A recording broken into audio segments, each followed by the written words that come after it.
In today's Friday feeling, I've been doing a ton of market research for a client around social media marketing, and the topic of the day, of the period, is influencer marketing.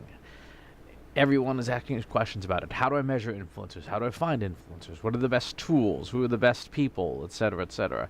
And there's a lot of flaws in what's happening in influencer marketing, but the core is a fundamental misunderstanding of what influence is and how to achieve it.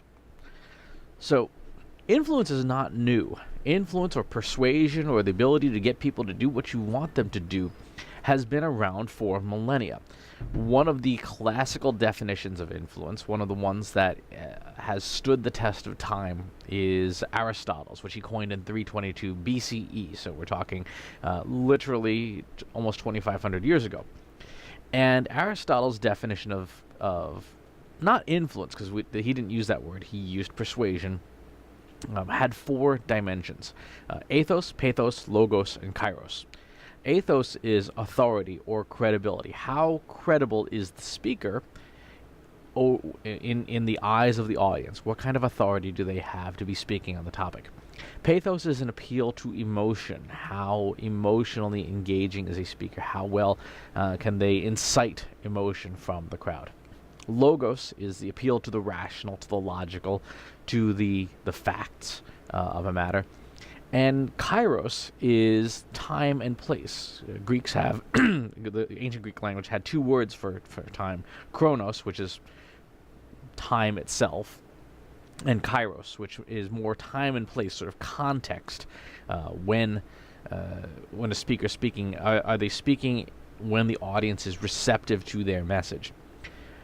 Now, where influencer marketing is going wrong is neglecting half of influence.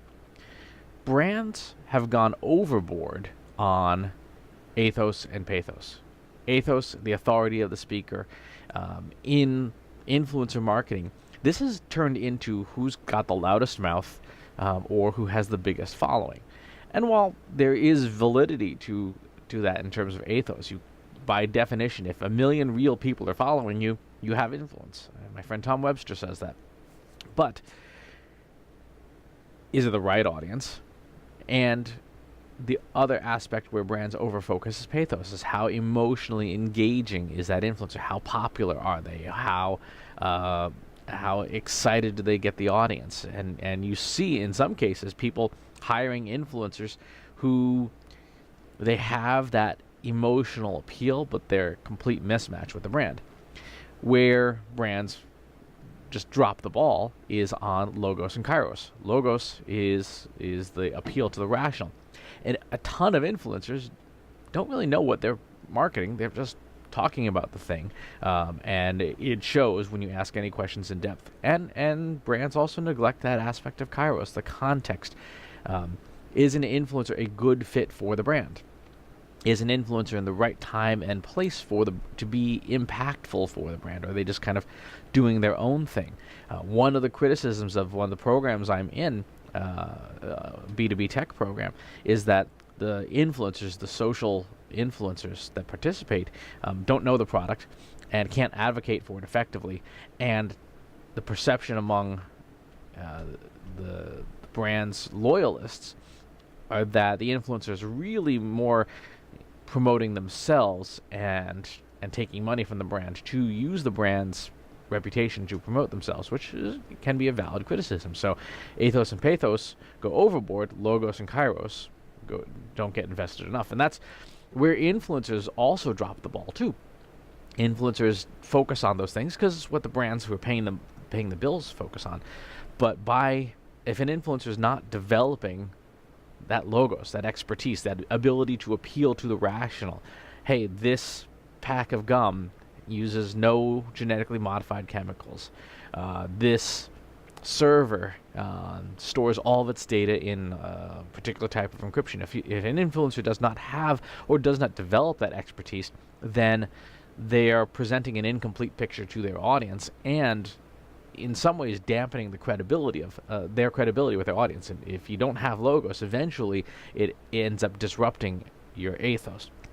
And then kairos is the other aspect that influencers don't either know about or willfully ignore, and that is the context in which where the audience is. Different influencers will impact different parts of the customer journey. Think about the customer journey: awareness, consideration, evaluation, purchase. That's the path to purchase. If an influencer is all about reach, they would have an impact on that awareness.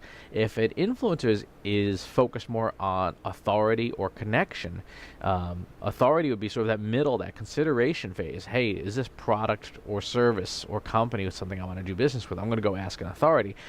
That influencer needs to pay attention to that part of the customer journey on behalf of the brand.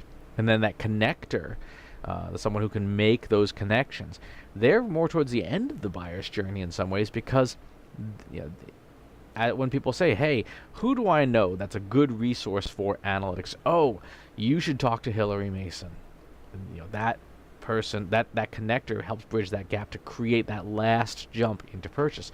So depending on the kind of influencer you are, if you don't know where you fit into the corporate brand journey, customer journey, you don't have kairos on your side. An influencer who does all four well, who has authority, who has emotional appeal, who is backed up by data and facts, and understands where they fit into the grand scheme of things, is going to be a very successful influencer on behalf of the brand. And then, of course, the influencer themselves can increase the amount of money they charge, or the types of work and projects they'll take on. So my feeling is that influencers who don't have that knowledge, and brands who don't have that knowledge of this classical definition of persuasion and using all four pieces, are not going to get the results that they want. They may get some results, but they may not get the maximum results that they could be getting if they used ethos, pathos, logos, and kairos appropriately to find influencers, to set strategy around influencers, and then to measure influencers, both in evaluating them up front and on the flip side, measuring the performance of a program. Go and read Aristotle's Rhetoric. It's out of copyright, obviously. Never had one to begin with. It's available for free on sites like Project Gutenberg. You can just get it completely and totally for free. Read through it and give some thought to this definition of influence, because it will help enhance your own influencer marketing program, whether you are a brand or whether you are an influencer. If you develop all of these areas, you'll be much, much more successful. So that's today's Friday Feeling. As always, please subscribe to the newsletter and the YouTube channel, and I look forward to hearing any comments you have about your experience with influencers, whether they were able to do the thing in all four areas, or whether you chose them, or you are one and you focus just on one of these four aspects of influence, and would like to increase the amount of persuasion that you can do. Thanks for watching. I'll talk to you soon.